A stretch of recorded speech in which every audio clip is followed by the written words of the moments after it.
Hi friends, good morning. So ఈరోజు మనకి good news తెలిసింది.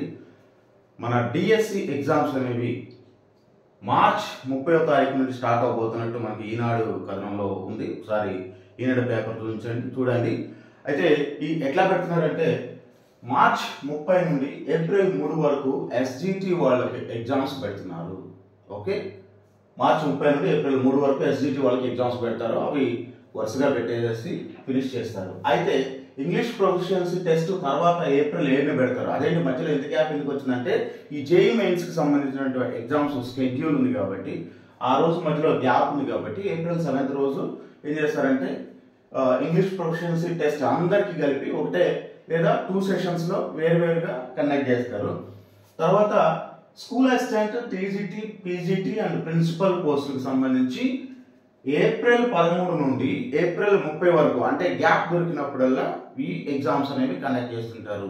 మరి ఈ ఎలక్షన్స్ వచ్చే అవకాశం ఉందా లేకపోతే ఎట్లా పరిస్థితి అంటే మాత్రం ఎలక్షన్లు వచ్చినా సరే ఆల్రెడీ షెడ్యూల్ అనౌన్స్ అయింది కాబట్టి కంపల్సరీగా ఎగ్జామ్స్ అనేవి జరుగుతున్నాయి. ఓకే, సో ఎవరు కూడా నిరుత్సాహపడకుండా ప్రశాంతంగా చదవండి, కంపల్సరీగా జాబ్ కొట్టండి. కొంతమంది అడుగుతున్నారు, సార్ మరి టెట్లో నాకు తక్కువ స్కోర్ ఉన్నాయి, దాన్ని మనం ఏం చేద్దాం అంటే టెట్ స్కోర్ అనేది మీ జాబ్ను డిసైడ్ చేయదు. ఎందుకంటే మీరు కంపల్సరీగా చదివితే ఫర్ ఎగ్జాంపుల్ టెట్లో ఒక 15 మార్కులు ఉంటే వచ్చేది 2 మార్క్స్ అంతే. టెట్ స్కోరు 7.5 అయితే 1 మార్కు, అంటే ఒక 30 మార్క్స్ ఎక్స్ట్రా ఉన్నా కూడా వాళ్ళకి వచ్చేది 4 మార్క్స్ ఎక్స్ట్రా అంటే ఇన్ డిఎస్సి.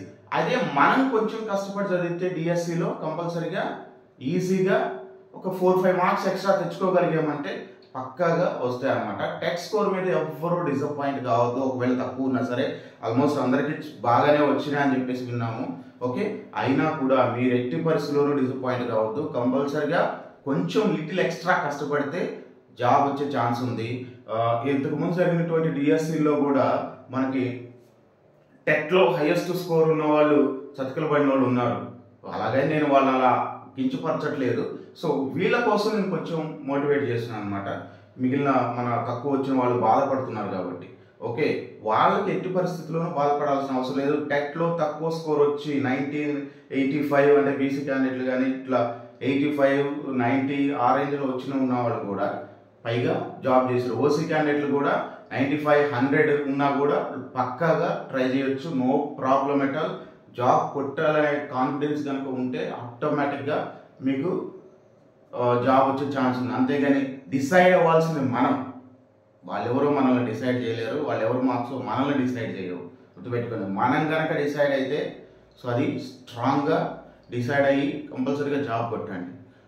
అంతేగాని ఎట్టి పరిస్థితుల్లోనూ డిసప్పాయింట్మెంట్ అవసరం లేదు. ఓకే, సో ఇది పరిస్థితి. సో కంపల్సరీగా మీరైతే ప్రిపరేషన్ మాత్రం గట్టిగా కొనసాగించండి. టైం సో ఎస్జిటి మన ఎస్ఐకి, టీజీటీ, పీజీటీ వాళ్ళకి మాత్రం టైం దొరుకుతుంది కాబట్టి ఇంకొంచెం 1 మంత్ ఎక్స్ట్రా టైం దొరుకుతుంది కాబట్టి ఈ ఎక్స్ట్రా టైంని ఎక్స్ట్రా ఫోర్స్ కోసం యూజ్ చేసుకోవాలి, కానీ టైం వేస్ట్ చేసుకోవడానికి మాత్రం ఇంకా నెల టైం ఉందిలే, సో ఇంకా చాలా టైం ఉందిలే అనేటువంటి ఒక ఆ ధోరణి మాత్రం ఉండొద్దు. కంపల్సరీగా మీరు ప్రిపరేషన్ కొనసాగించండి. Okay, see you.